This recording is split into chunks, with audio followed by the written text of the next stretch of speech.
पहिला यो इन्स्टाग्रामको भिडियो हेर्नुहोस् त्यसपछि यसको फनी कमेन्ट्स पढ्नेछौँ लेट्स गो हाई गाइस भर्खरै भूकम्प आयो हामी सबैजना त्यस्तो बाहिर निस्किरहेको छौँ है हामी सबैजना पढिरहेको थियौँ तर भूकम्प आयो सुरु गरौँ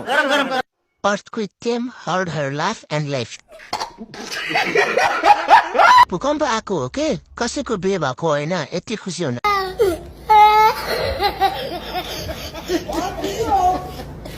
यति खुसी भएको देखेर त पढ्यो भनेको पचार लागेन